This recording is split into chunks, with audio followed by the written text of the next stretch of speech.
хүүхдүүдэд тэдгээр ухаарлал хайрлсан лекцүүдийн нэг болох 2008 оны 8 сарын 22-нд Франц улсад англи хэл дээр айлтсан Румигийн шүлэг бороонд илбүүлсэн жимсний цэцэрлэг мэт 3 цуврал лекцийн 1-р хэсгийг багшаавын шүтэлцээгээр толилуулах хувь тохиолоо.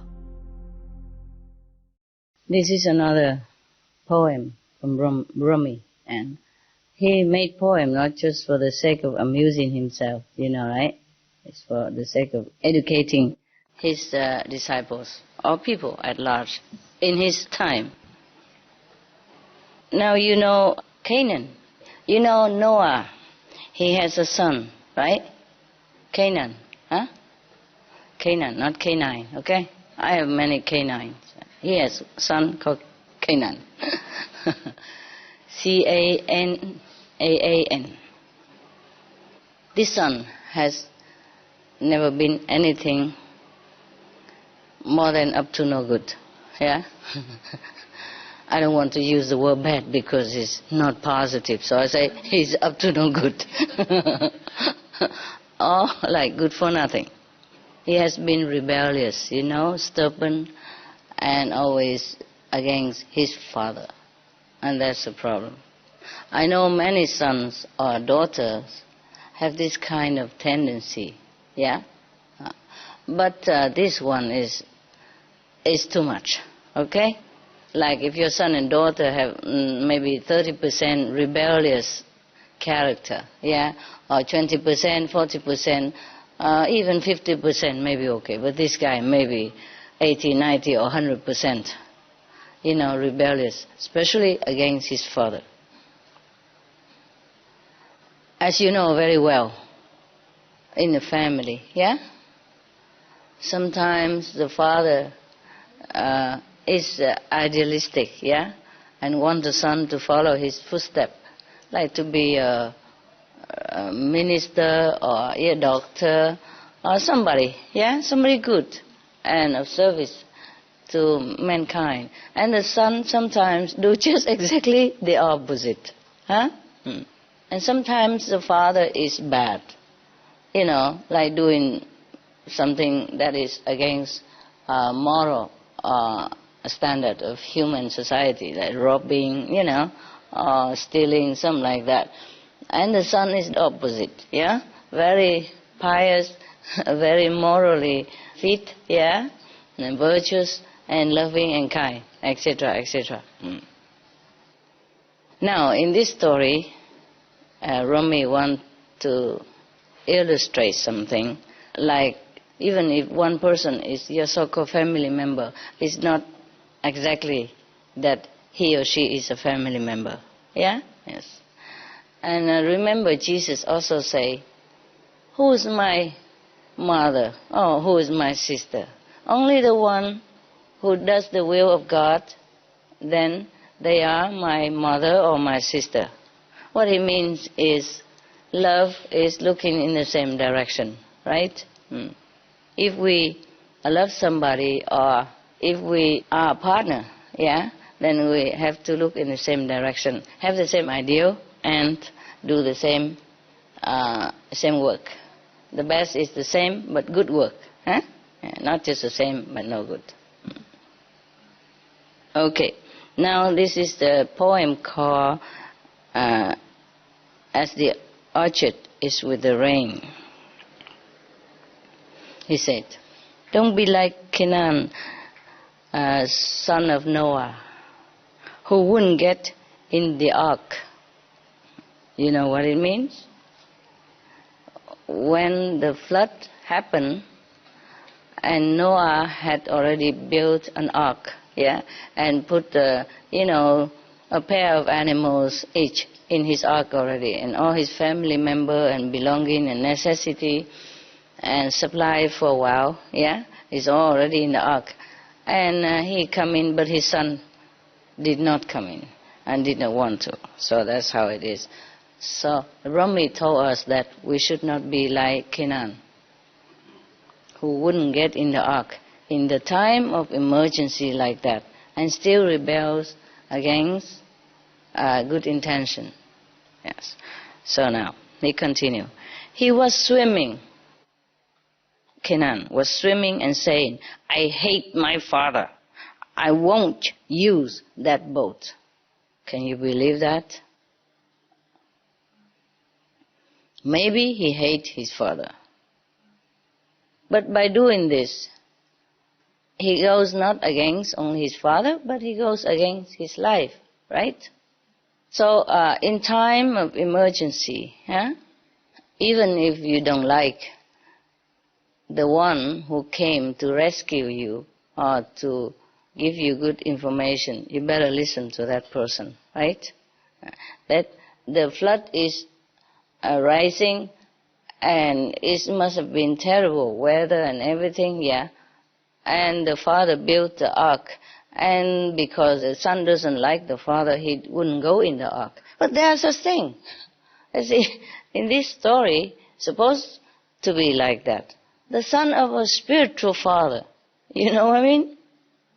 A highly developed person who could even be in direct contact with God. And the son is the opposite. But it happens like that. So you told me many times, Master, how can I tell my son to eat vegetarian or to practice, Guanyin method? How can I convince my husband that your path is very good? How can I talk to my wife about my meditation practice and make her understand? At least understand, not even to follow. How can? Yeah? The thing is, the affinity between us and other people are sometimes a big surprise to us, We would think, if I'm a mother, and I follow Master CHINGHAI, all my family will listen to me, my sons, my daughter, and all that. At least my children. But no, not always, hey? And if you think I'm a husband, I'm the breadwinner in the house even, yes, and I'm tough, I'm a man. If I follow Master CHINGHAI, my family should. No, not necessarily. They want to prove you wrong. Some of them. It's just good for their ego. It depends on how much percentage of ego your family has. It's going to be tough or not tough. You got me, yeah? So, because Noah was already on the boat, and everybody else, including his farm animals, already on the boat, and he kept calling out, Come, son, sit in this that I have made, or you will drown. No, I've learned how to swim on my own. I've lit my candle from a flame other than yours. He probably has a different religious belief. That's what he means. And he so strongly believed in whatever that faith was that he against his father, who doesn't believe the same like he does. Yeah? Well, it happened. You understand, right? I told you already. Nói chuyện với đầu gối á. Huh? Okay. That's Vietnamese. We talk to the knees. I mean, you talk and you listen yourself. No one else does. See what I mean? Okay. So this is probably the same. Kenan probably had a fixed religious belief. You know what I mean? And so when his father said that he is in direct contact with God and God told him to do this, do that, he would not want to listen because he's so indoctrinated in this kind of fixed religious belief.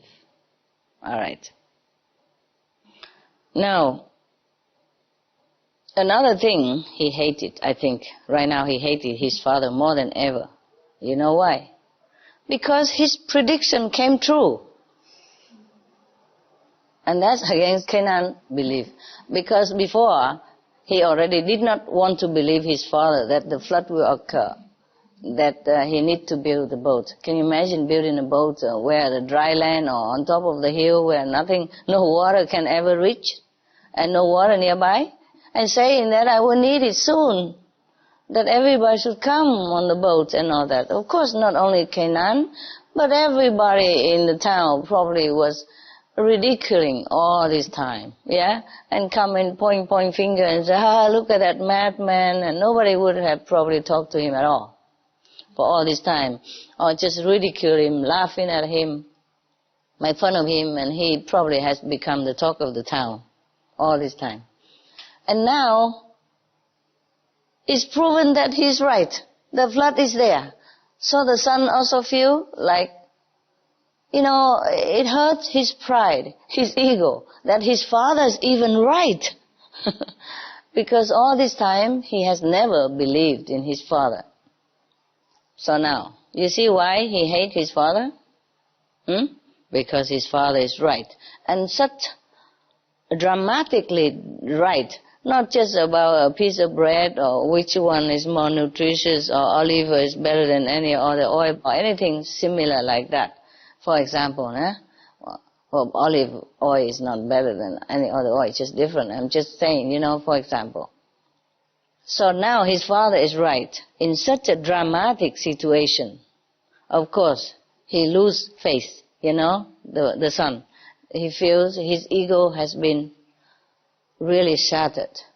Such an ego that even in such a desperate situation, he still goes against his father. Can you believe this? So this is what the most frightening thing that we carry around us, the ego. I told you many times. But you see it now? Huh? Okay. So, father keeps saying, don't do it. Canaan, this flood extinguishes all candles of human ingenuity. Only God's candle can make it through these waves. Stop your arrogant claims and get in. When he says candles, what does he mean? I mean the light of God. Yeah, it's just a parable. Okay, so Canaan trusted in the fixed doctrine, like fixed religious belief. And his father taught differently, like you have to be connected with God, yeah? You have to have this light within you, then you'll be saved. That's what he meant by only God's candle can make it through these waves. Everything else will be extinguished. Like the flame, of the torch, or any other candles. Any other kind of hope, any other kind of belief will not survive in this catastrophe. Right. But Canaan say what? No, I can make it to the mountain top. I'll be safe there. Swimming and talking. I don't know how he did with it, similar like that, I guess. Mountains are just bits of straw in this storm.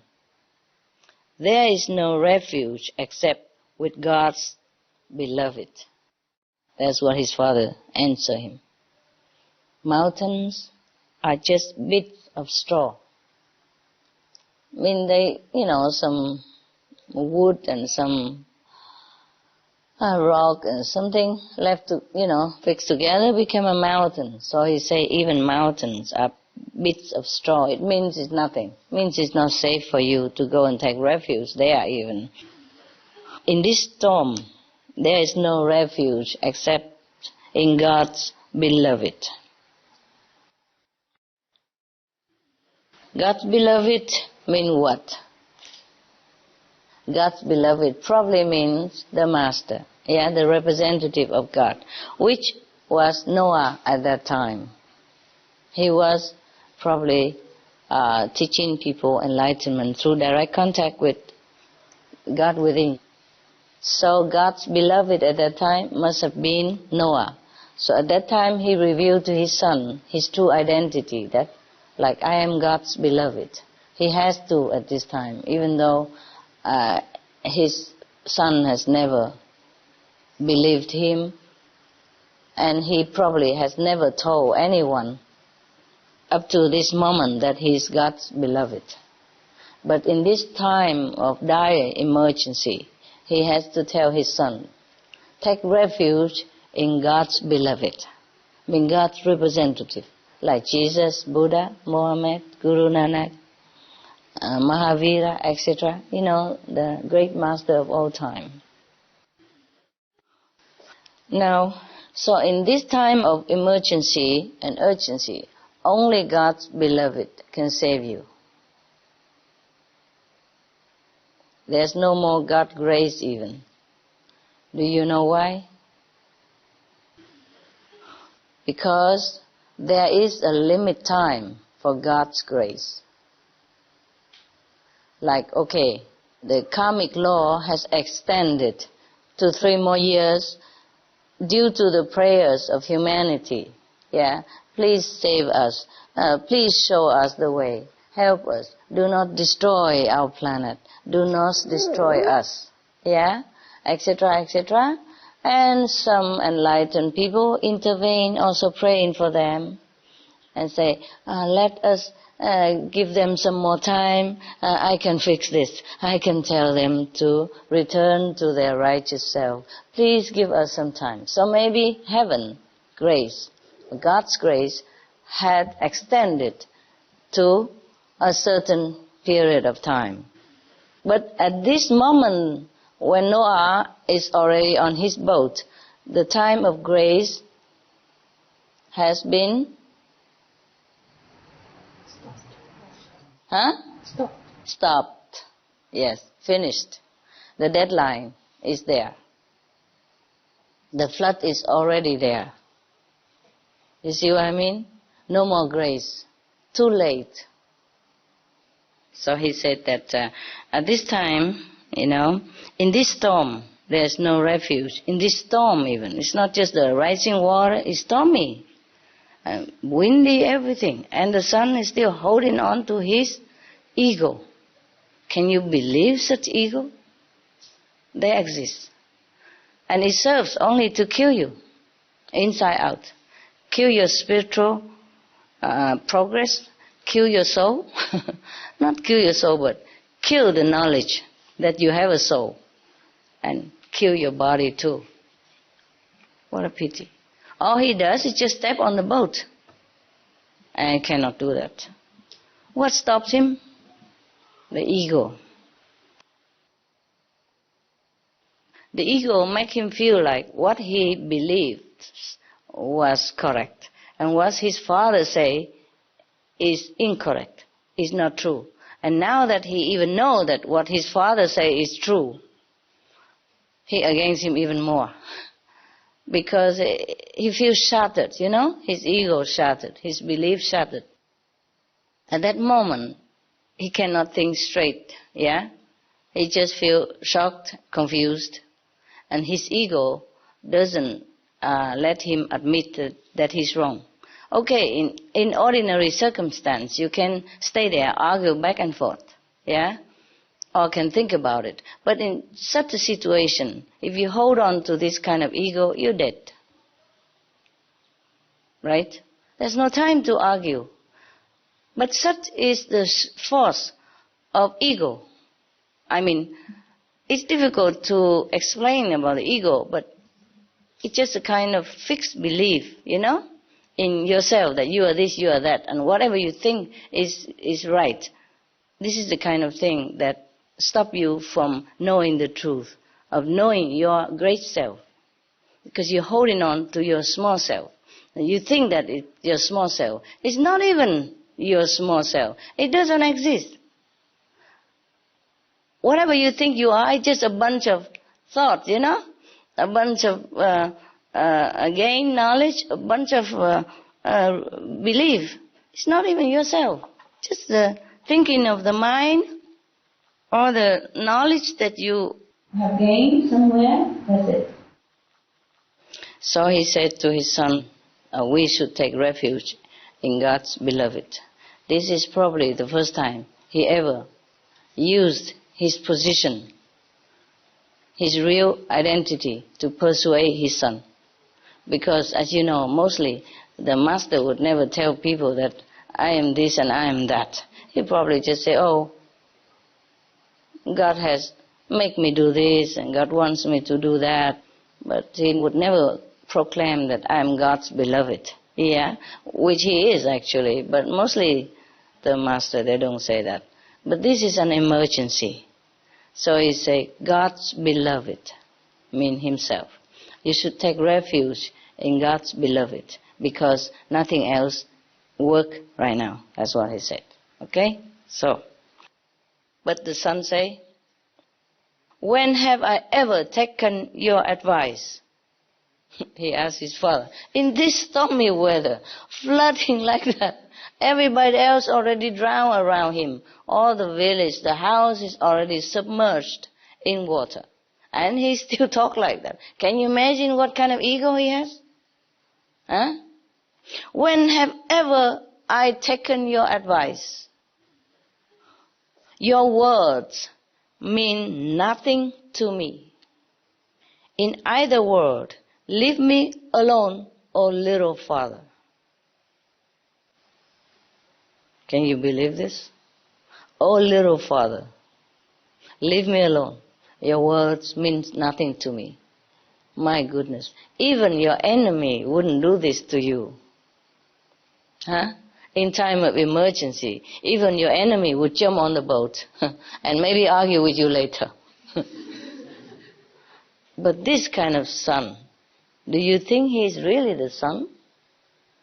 Must be the reincarnation of Maya, of Satan, of the opposite force, of the negative power that has infiltrated himself into the family of such a great benevolent master in order to make trouble, to block his mission, to cause misery, disappointment, and weaken his physical, mental power, whatever way he can, to stop the mission of the master. Therefore, even in the last minute of the battle between yin and yang, he is still on the opposite side. Now we can see very clearly, right? He's not the son of Noah. You can see or not? So, sometimes in a family of a virtuous person, it happens that there's an appearance of something of the opposite direction, like this so-called son of Noah. The Buddha also say that the negative power cannot destroy him, cannot disturb him. So the negative power uses his closest one, closest disciple, to trouble him. That's always the case. The Buddha say the same. And who betrayed Jesus but his own, one of the most trusted disciples? You know what I mean? Yes. And who betrayed Buddha also? His own trusted cousin. But such is the work of negative and positive power. It has always been like that. Where there is goodness, oftentimes there's badness next to it. Yeah. Like we and our shadow. Yeah? Okay. So Noah did not give up still. Of course, it's his son. Yeah? Or anyone. If he see anyone in danger like this, of course he try his best to persuade the person to, to follow him for safety, But, so he continued, don't do this, don't do this. This is no time for self-conceit. Until now, you have shown contempt for me and for God. Now God is showing disdain. Be careful. Your disdain means nothing to God. Yes. So even in this situation, the father is still trying very hard to reason with this stubborn, full of ego son. He thinks if he goes against the father, that should be like the whole world watching or something, or everybody clapping hands around him. Such is the ego. even no one there watching, they still to show off. They still want to show that he's right, even at the risk of his own safety. He said, up till now, you show disdain for me and for God. And now it's the opposite direction. That's what he means. God is showing disdain. And your disdain means nothing to God. I mean, please, even, he's so desperate already. He even argues in such a petty thing that please come up, you know. You tell him that it means nothing. Nobody around here. God doesn't care what you think of him anyway. Whether you show contempt for God or for me, nobody cares. God doesn't care. So just come up to the boat. But no. No. God is not begotten. He continued. God has said, young man, don't strut. Old man, don't be proud. Husband, have no lust. Lady, I am not coy. All that helps in my presence is utter and complete helplessness. That means God saying that. Whatever power in God's presence means nothing. So, Canaan replied, Father, you have been saying this for years. Oh God, typical. You must be insane to think I'll listen now. Oh, who is insane? I have my own wisdom. Huh? Such a wisdom. I'm astonished. I have my own wisdom. I don't need your tiresome preaching. Can you believe that? This is typical. It sometimes happens not to such a grave degree, but in some case, you know, even what I say is correct or good. I just take it for granted, you know. So they're already used to with their work and all that, and they think they know everything already. Anyway, is this the same in the family, you know? That's why it's difficult to talk to your husband, your wife, or your children, or your friend, or your, you know, relatives about the path that you're going. Even though it's correct and logical to their ears even if they know it's correct. They just don't want to follow because it's you who said it. Who are you to tell me that you know better than I am? This is the trouble with the ego. And this is how civilizations have perished. That's how many galaxies have been destroyed, disappeared, because of the ego of the mind. Ego is nothing. Actually, it's just made up of a bunch of, you know, learned knowledge. And then you think it's you, that you know this, you know that. All the knowledge put together, what you learn from others or societies or books, and you think it's you. You think you know it all. And that anything else is not right. Anything else that you haven't heard of, that cannot be true. Something like that. That's why it's difficult. In a way, I'm lucky because my families all became quantum practitioners, all by themselves. I have not even come to preach anything to them. I know it won't work. So they just heard about me from everybody else around them. And then they got curious enough, okay, follow me too. I have enough respect from everybody else already, and they know it must be okay. So by the time the neighbors come to tell them that, you know, your daughter has been very famous and great and people revere her and follow her in numbers, then they already have a prepared heart. They already have inner experience already. So I'm blessed with that. I'm lucky. Even though I have not always the opportunity to live with them again or to see them, but we are always together, you know, in the heart. It's very good. Yes. Okay. So the father continue. But what harm will it do to you, my son, to listen just a little longer? I mean, all these years, okay, fine, he has been telling all this, but he just talked a little longer. What harm will it do to you? Just listen to me. So they were calling back and forth, with Noah never relenting his admonishments to his son. But suddenly a wave came that buried Canaan and tore him to pieces.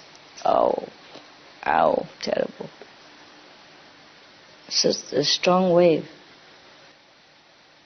Oh God, even a father cannot save the son. Can you imagine how he felt?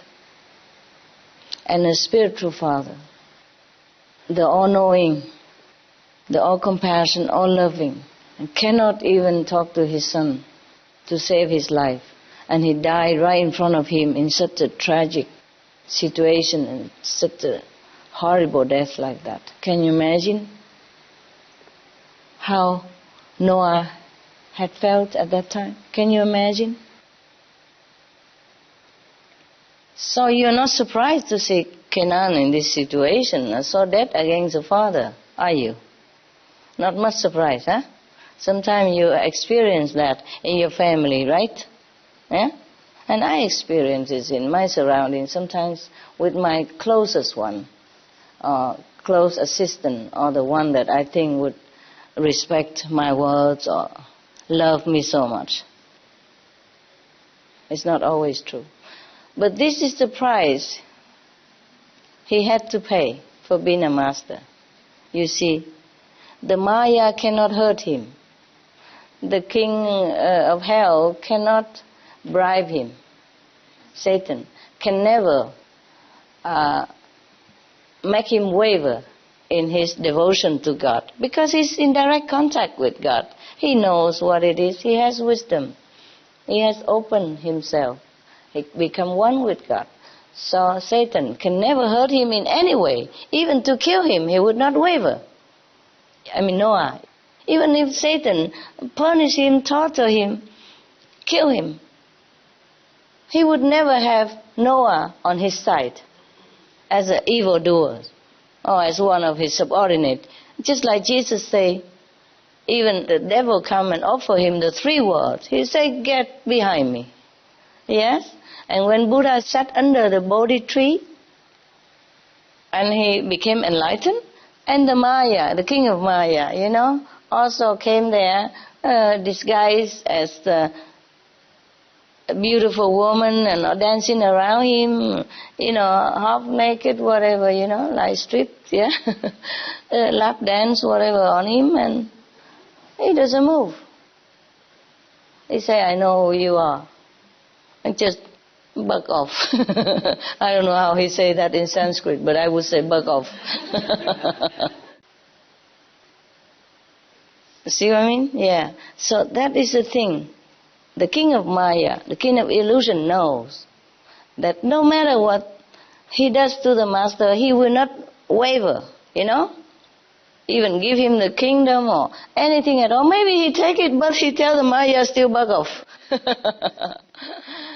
Actually, whatever the master had in possession, it was because of his or her own merit, In the former life, maybe they're charitable and give it a lot to people, so in this lifetime they may become wealthy, healthy, and have a lot of abundance of food, money, everything. But that is not from the king of illusion, It's not like the Maya come and say, "Bow to me and you have the kingdom. You can rule the world," and all that. And of course the master never bow, never care. Yeah. Even if he became poor or stripped of all of his possession and became even a beggar on the street, he would never waver his faith in God. That's why Buddha doesn't even come back to be king. He continued to be just a mendicant, a monk who has nothing. Then he has everything too.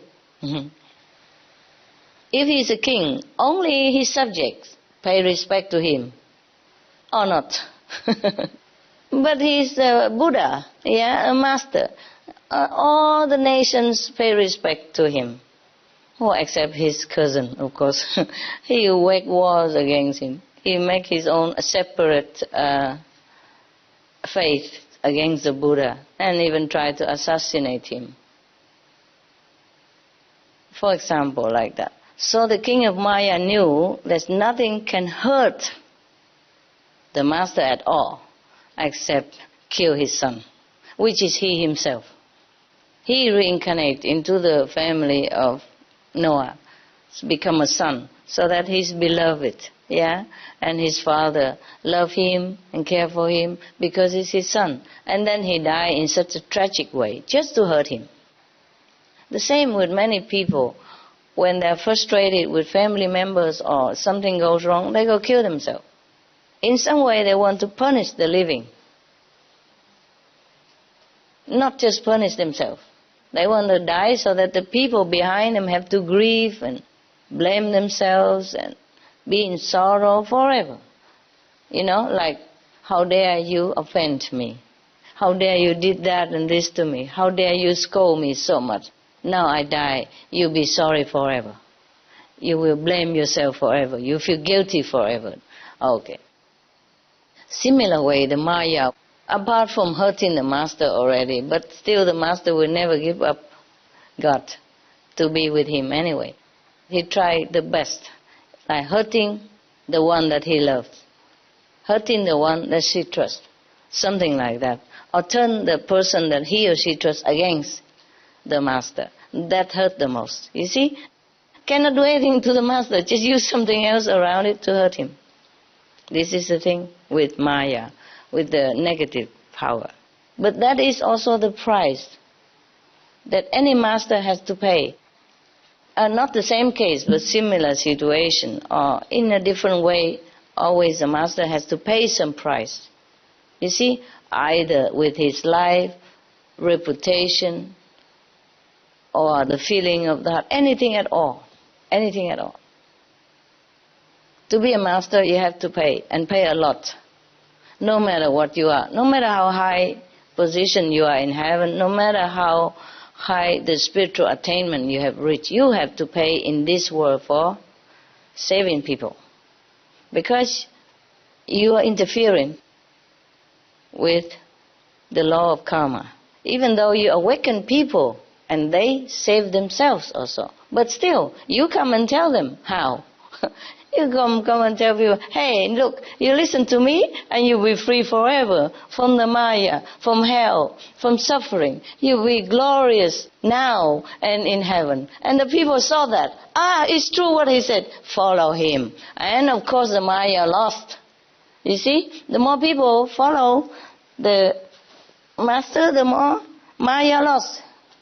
So if the master succeeds in convincing people to free themselves from the trap of Maya, you think the Maya is feel happy? Oh, bravo, master, take all of my subjects, take all of my souls to heaven, leave me here all alone, ruling myself. Would he feel like that? No, of course not. Miserable. Lost one more soul now. What am I to do? See what I mean? Yeah. So that's why he fights this battle bitterly, so he can retain the control of all the souls under his grip. He likes that. It's just the work of the universe, There is positive and there is negative. And they're fighting together. Maybe that's how the world become colorful. Yes. But if we don't know it, we suffer so much. Okay? Yes. So maybe we have suffered already. Okay, we have tasted the bitter and the sweet of this illusionary world already. And now it's time we want to go home. We say, I had enough with it. I don't want to play no more. I want to go home. I want to go home. Okay. Then the master comes and say, hey, this way, baby. And the master, what? You've been playing all this time? Huh? You play with my toys? You eat my food? You breathe my air? And now you say you just go? Go? How? I show you how. Huh?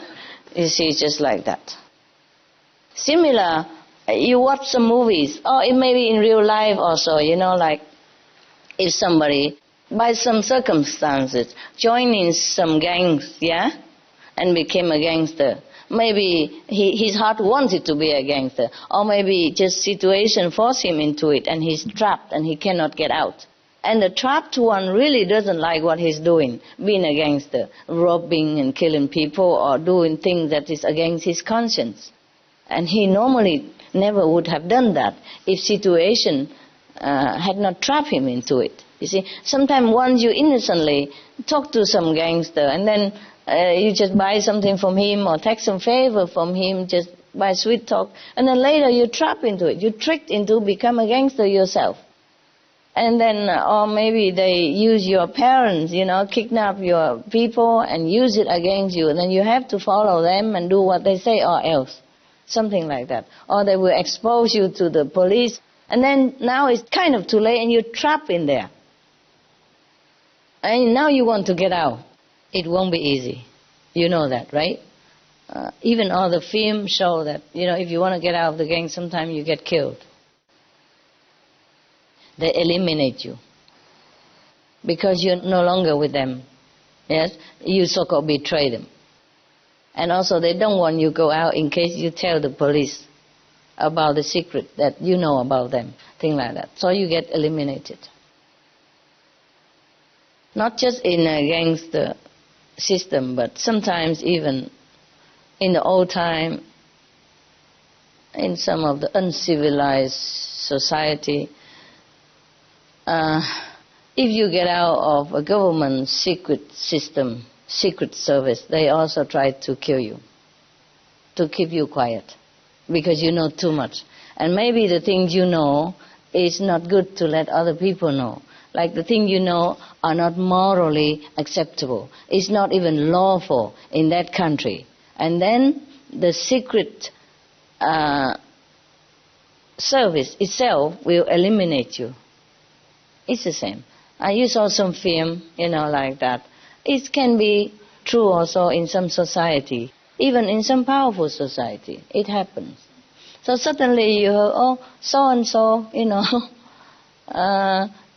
chief of secret service of so-and-so country suddenly just died, murder, shot on the street or in his hometown, even though he ran away to another country already. Yeah, hide away, still cannot hide away. So similar to the souls of humanity, once we're trapped in here, it's difficult for us to get out. And if we want to get out, the person who show you the way also risk his or her life. It's similar. And you also risk also. But because the person who show you the way have the way to protect you. Yes. So you are safe. But the person who show the way, they're after him. You are just one of their members. But the person who show the way will show many more members if he's alive or she's alive. So the gangs, will be after the person who show the way to get out, who protect the ex-gangs member and set him free. So that's what I said about the price that any master has to pay in one way or another. Yeah, you read the history and you know all the master had never had it easy, right? We have all the history and evidence already. We don't want to talk about that. If you want to know about them, you can read. Yeah, okay? You can read in Indian books, yeah, or history. Well, we don't have to read too far. Look at Jesus, huh? In your society, everybody knows what he had to pay for his teaching, yeah? What he has to pay for showing people the truth. What he had to pay for to liberate the souls.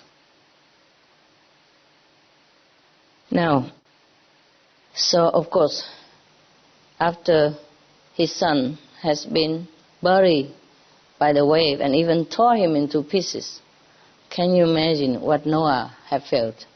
Even being an enlightened master, it is his own son, you see, his blood and bones die tragically, horribly in front of his eyes like that. And it's right there that he could even help him.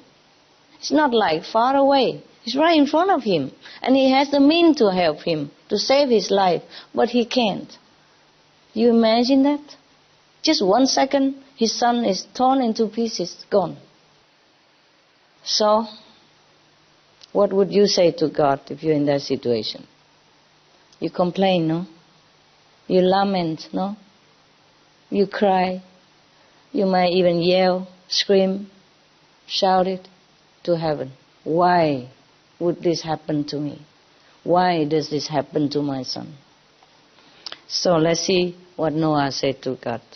That would be my situation, of course, but Noah may be different. He's a tough guy. Maybe he react differently. Let's see how he said. Said Noah, "My Lord and my King, you have taken this one from me.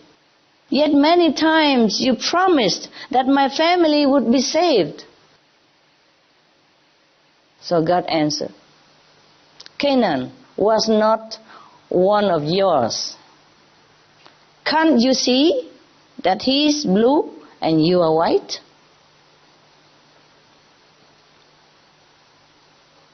What does God mean by that? What does he mean by that? Does he mean that Canaan was born out of wedlock or something? That his color, his skin is blue?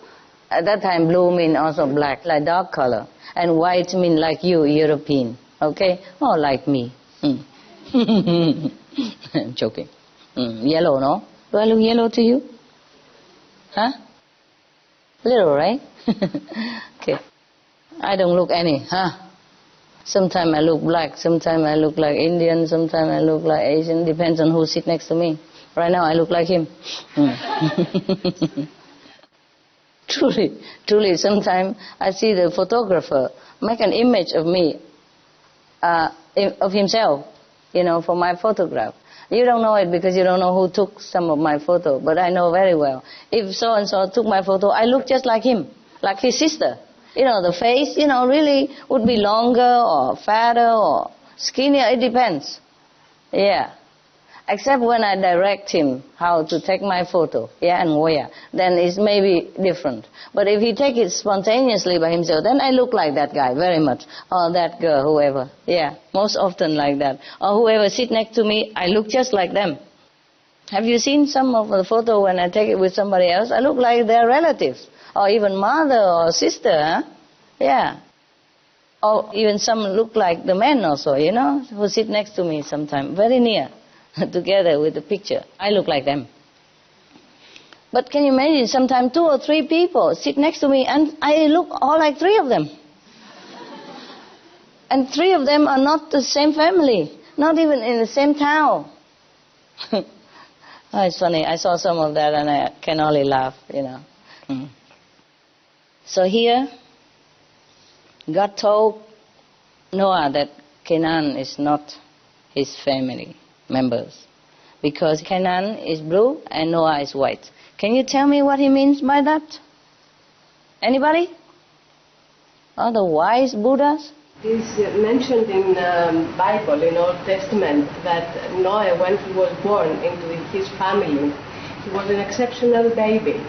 He had blue eyes and white skin that no one in his family had. Yes. So that's why he was born like this, directly from God. Blessed by God, it seems. But when he bare his children took from his ancestors, perhaps. Oh, so he think Canaan is from his ancestors? Some kids, yes. I have seen some of the terrible dictators, butcher of the history, and they look so handsome. But when I look closer, I know who that is. Very, very well. Behind the handsome face, I see who that person is incarnate. Just from photo alone.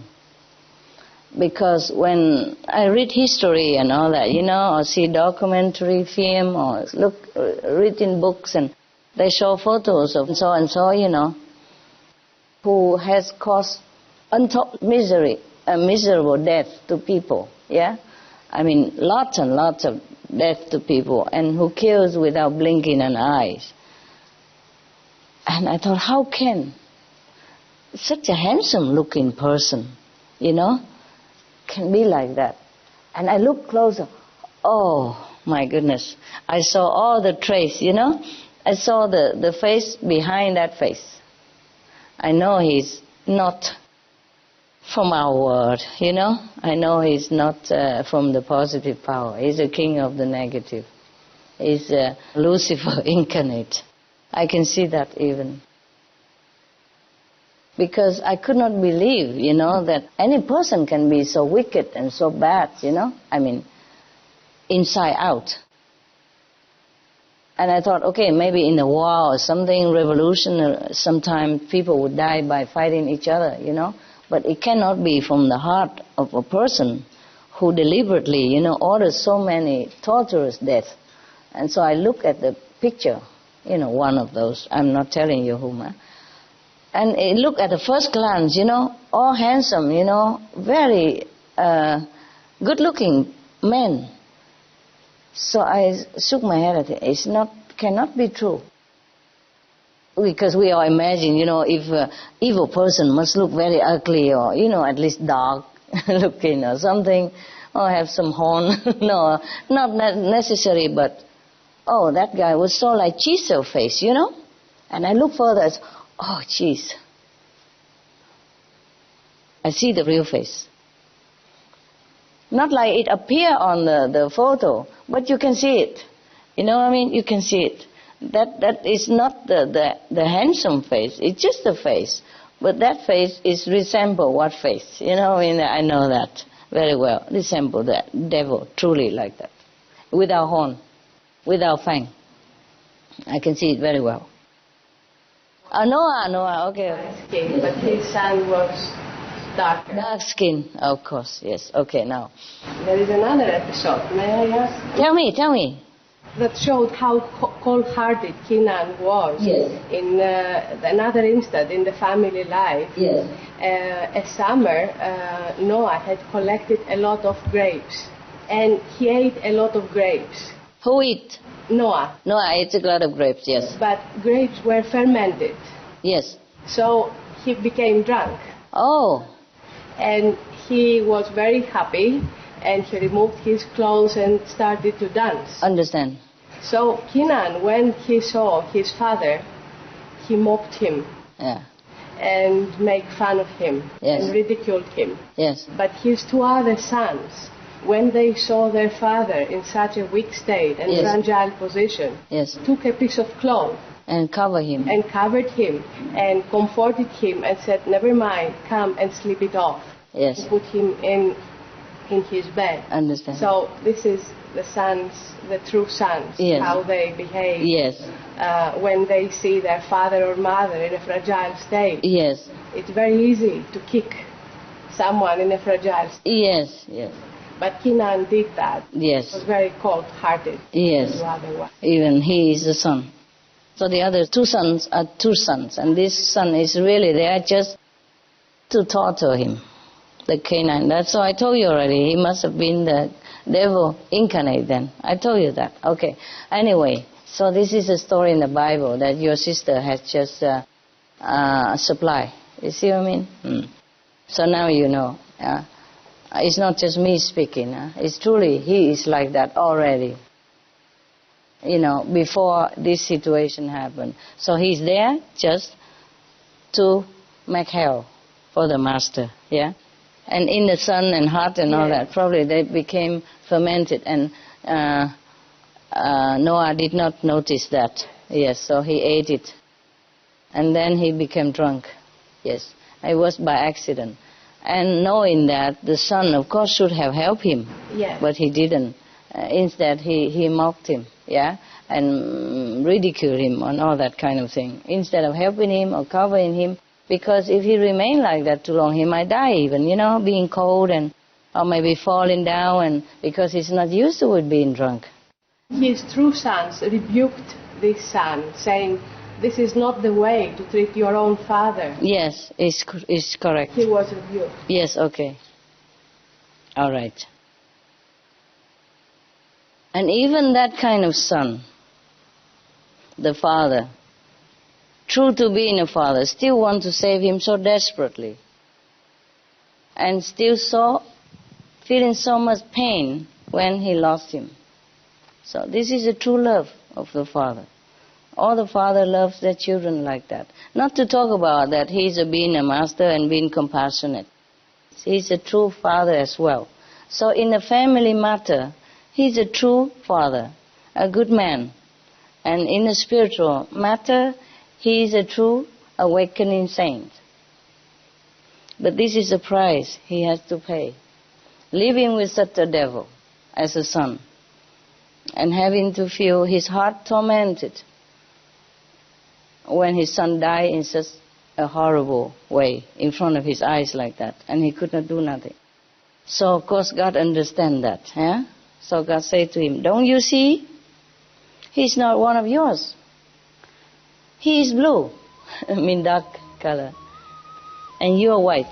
In India, they say blue when it's the kind of dark and black, you know? Like they say Krishna also was born a blue color. But it's not blue, they're just dark color, like Indian people. Kind of bluish, I guess, a tint of blue or something. Yeah. So that's why sometimes we say black and blue, you know. Dark blue, it's like black too. And God continued comforting Noah thus. When a tooth is rotten, pull it out. It's not a tooth anymore. The rest of your body will be miserable if you don't.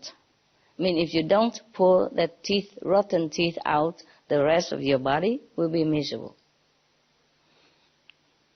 Be rid of it, even though it was once yours.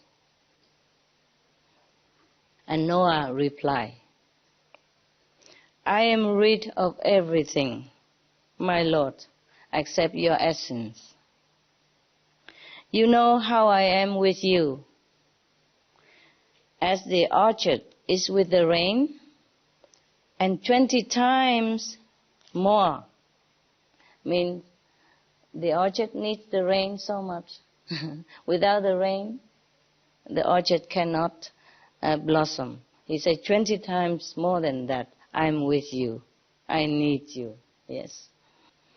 Living in you, rejoicing in you, like a beggar, receiving all he needs directly from wealth itself, with no one's hand in between. Not united, not separated, perfection. No qualities, no description, no cause. Before the flood and after it, every word I say is of you, in you, from you. As a woman speaks night and day with the ruins of her beloved, where now she lives in perpetual conversation. Like even the husband has died, yeah? But the wife who loves him so much, they still live in his company, in his presence, and talk to him all the time. Because she's loyal to him. That's what it means. He likened himself, Noah, like such a woman, yeah? He always with the beloved, no matter what situation, even after death, because there has never been separation between them. That's what he means. A lover seems to be facing wreckage, but I hear the song of praise coming back from the ruins as an echo of your name. I love your name. In God's name. I love it double. That's why the prophets love the mountains, because of the echoes. Little low hills won't do. They don't send your name back to me when I say it. Wow, such a devotion. And a poet. Who can praise God better than Noah? Said God, Noah, Noah, I will raise Canaan and all these others from the dead if you wish. I don't want you to grieve, Noah. So Noah say what? What would Noah say? Guess. Tell me. Are you Christian, by the way? You are, I bet. Many of you. What would Noah say after God promised that he would rise all the dead, including the pieces of his son, Canaan? What would Noah say? What would you say? Please? No? Please do it? No? No. Okay, good. Good boys, good girl. So Noah said to God, no, drown me too. Keep drowning me every moment. Your will is my joy. I carry it with me as my soul. I only see you. I am in love with whatever your creating does. You make happiness, and I am grateful.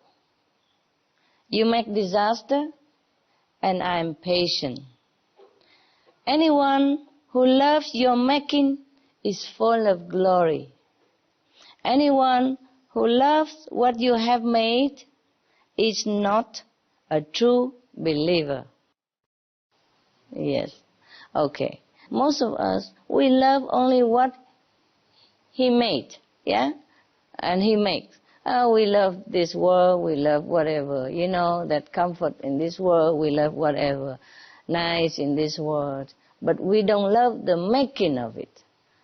Like, okay, God made the flowers, but now God wants to do the making of destroying the flowers. Yeah? Or maybe creating something new after that then. That should be God's will, and we should rejoice in it. Because whatever God destroys, God will create again. But when God tells you to make a boat, yes, to save yourself from drowning, from the flood, then you should listen. Don't say, I like you, destroy me and my family, everything as well. Don't tell me what else. I love... Yeah, fine. You love God making. You love God's action. Fine. But when God tells you to do something else, even contrary to what He's making, then you also have to listen. So here in this case, after God has comforted Noah, he remembered himself again. In a moment of grief, he's lamented because he thought maybe God has broken His promise. Or, in some cases, I thought I'm wrong also. For example, if I see something in some person, or something that I see, okay, like that. And then, but some of other people report to me, it's not like that, it's different. Then I doubted my vision, yes. And then I have to reaffirm again. How come I saw like that? And then I asked the person or the persons, and they told me it's not like that. So, am I wrong, or I saw the wrong vision? So it confirmed again that the persons who report to you are wrong. Because sometimes, intuitively or visionary, I see differently. And then when I confirm it with my physical, for example, assistants, and they say different story.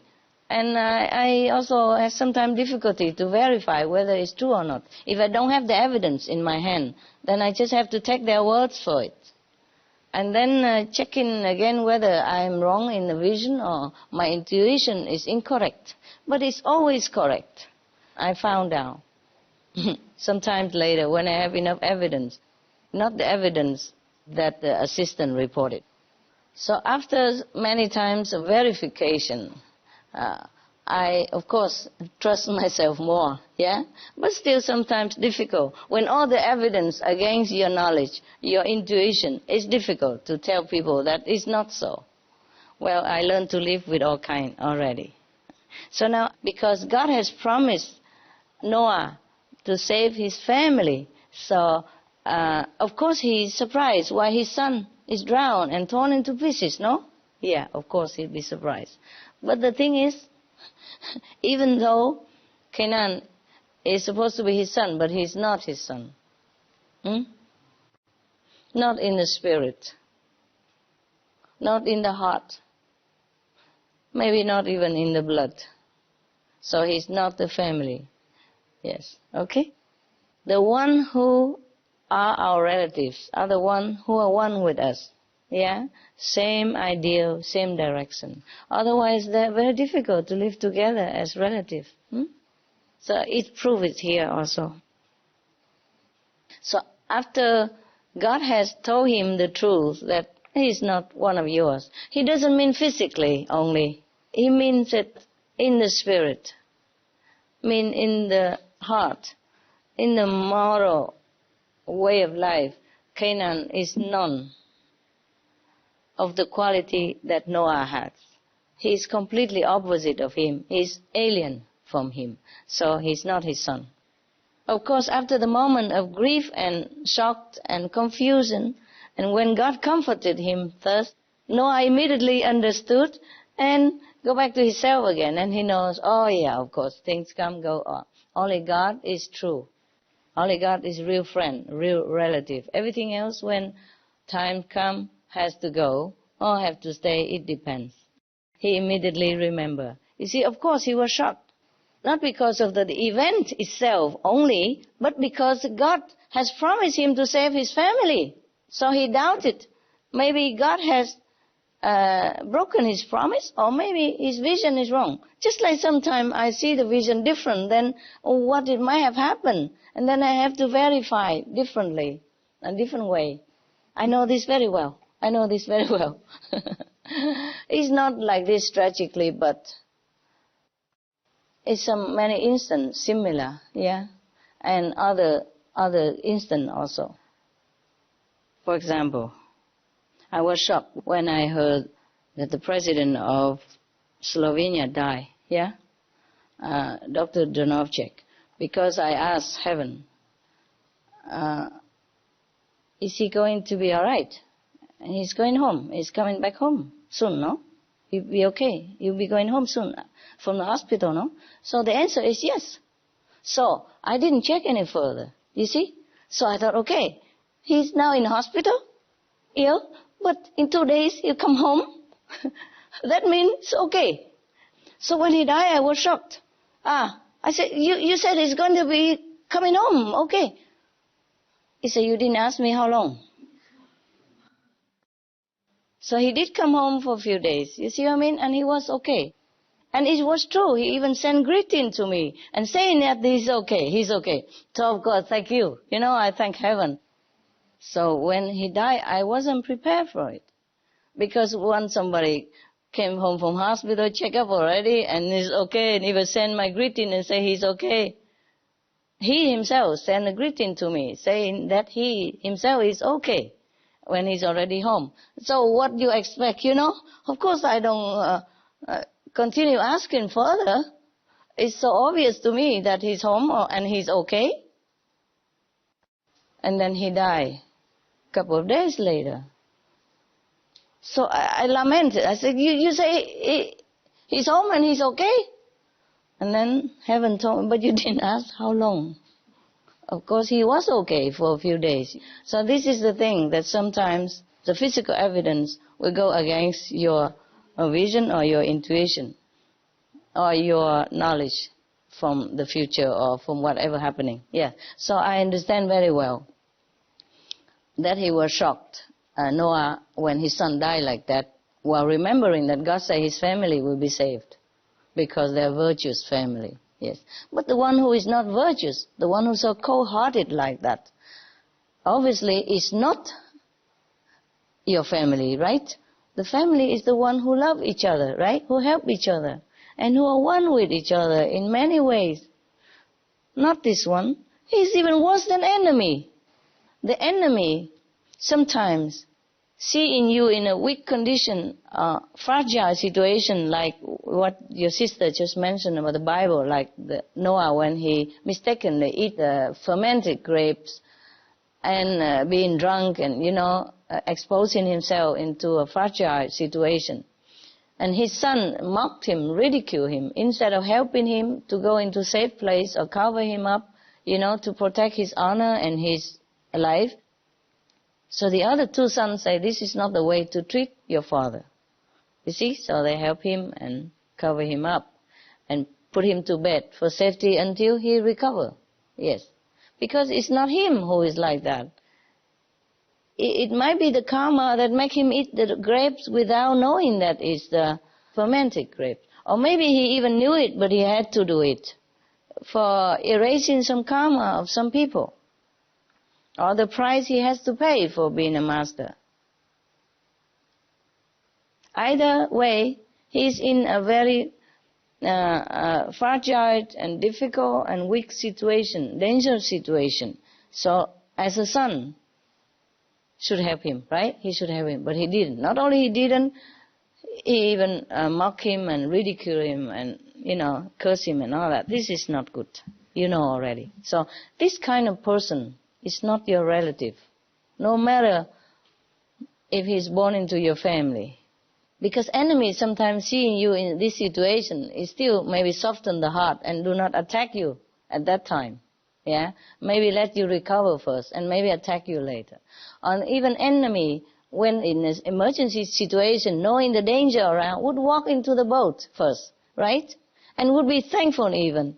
And then say, oh, I'm sorry we have been enemies all this time, but thank you for saving my life. In many cases, enemy become friends because the enemy helped him, the so-called enemy, yeah? Sometimes like neighbors, they have been bickering for years, with each other, but maybe sometimes the house collapse and the neighbor, come and help that person out and save his life, then they become friends forever, yeah? Or sometimes enemies or foes, but happen to help each other in some desperate situation, then they would turn around, become friends and say, thank you for saving my life, thank you for helping me, no? It is normal the case, but not with this guy. He is really a devil incarnate. You can see that. He's there just to ruin Noah's happiness and life, all his life. And so now the time has come that he cannot ruin him any further. Yeah?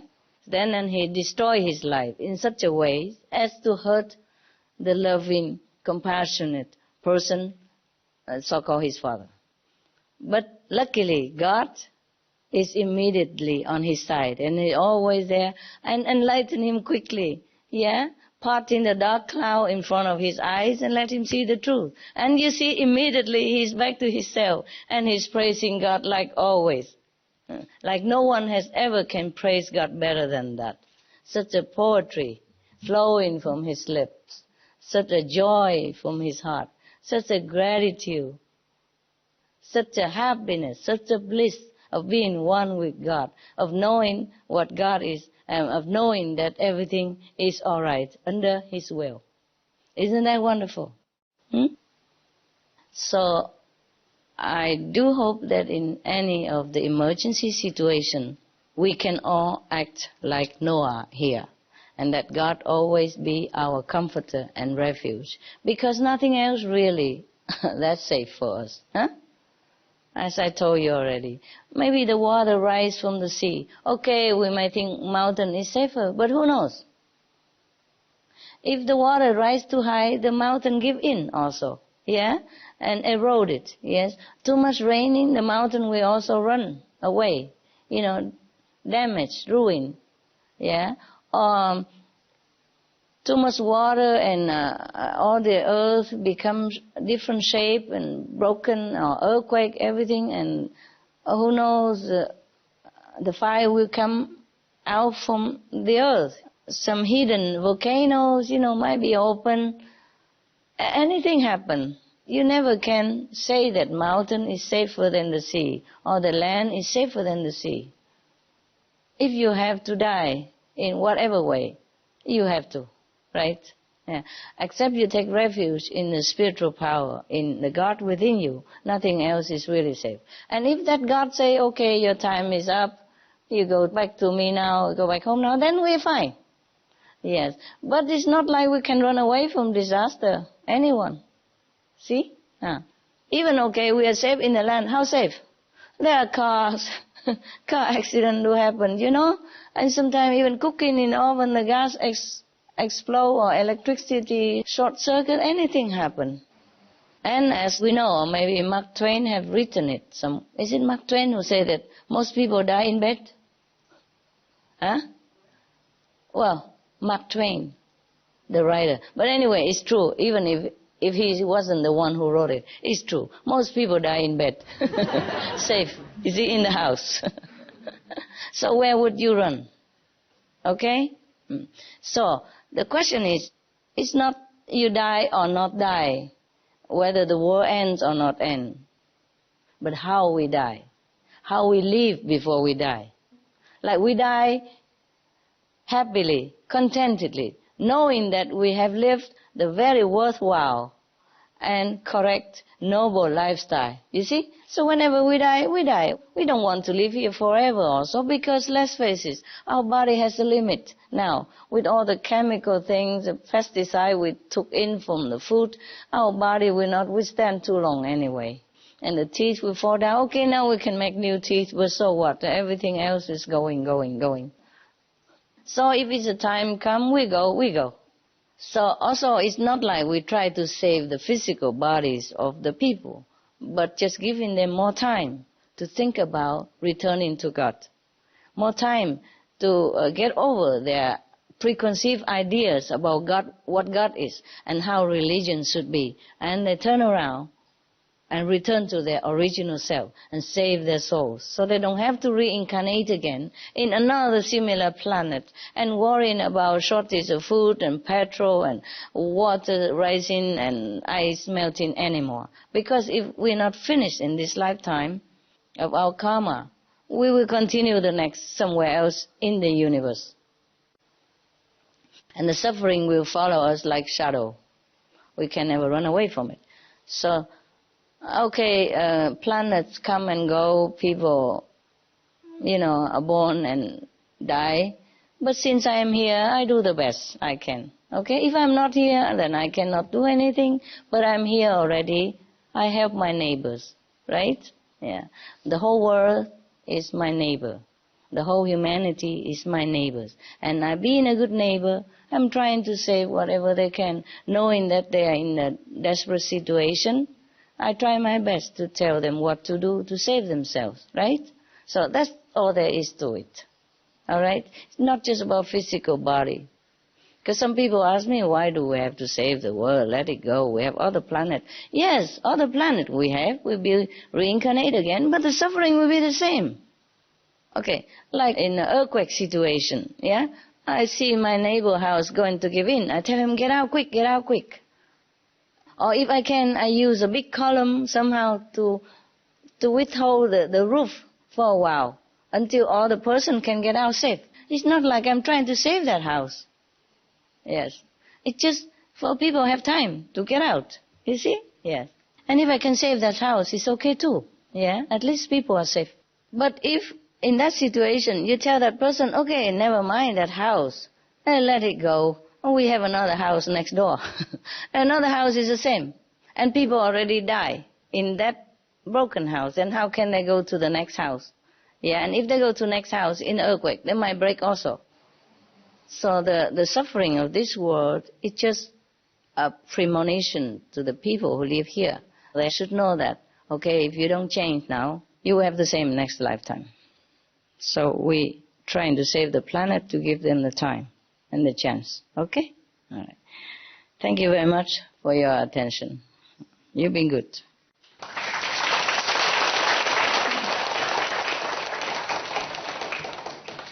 Very good. Okay, guys. I go have breakfast. You take a break or meditate. And go home, right? Tonight or tomorrow? Some tonight? Tomorrow? What did I hear? Tomorrow, huh? And some tonight, right? Some tonight. Little, huh? It's your home, and of course you like to stay. Where else can you feel better, right? And I understand that. I understand very well. I wish you stay forever. But we will stay forever in heaven later on, okay? The thing is, no matter how big my house is, it's never big enough for you to stay forever like the way you want to. I would like you to. You are fun and you're good. And when you're here, you meditate and it's good. Yeah? Very, very good for the world. Very good for yourself. But we just have to, take turn now, okay? See you later. Meditate or have a quick break and meditate. Don't hang around too long because you have to go eat now soon. So make the best of it. Meditate now. Just from 5 to 10 you will be all free anyway, okay? So try to meditate whenever you can. You make the best of it. Some people behind them see me, okay, I'm coming. Coming, going. Love you. Yes. And the heart-to-heart connection. You see, Canaan has been touched by his father all his life. He has been born from his own body and touched and hurt him all his life even. Does it change him? No. If you believe, eyes-to-eyes contact with us, and love from the heart, yeah? If you love the Master, become one with the Master. Then you know everything from Master. I feel good already. Actually, I really like that we sit outside in the garden at night, but to me, I love that garden, I say a little bit for myself. So normally I go there to sit in the garden. Up to now, I have never been in my room. I mean, before you came. Just after you came, I have been in my room. Otherwise, you hang around outside, all of you. I wish I could sit on the stove there, the pebble. And I sit in the middle there, and all of you there, and it's cool. And before you came, I always eat out there. So I never really liked to go in the room. I always eat there, even when it's not too cold like this, not too cool like this. I eat outside. Yeah. I love you guys. I really do.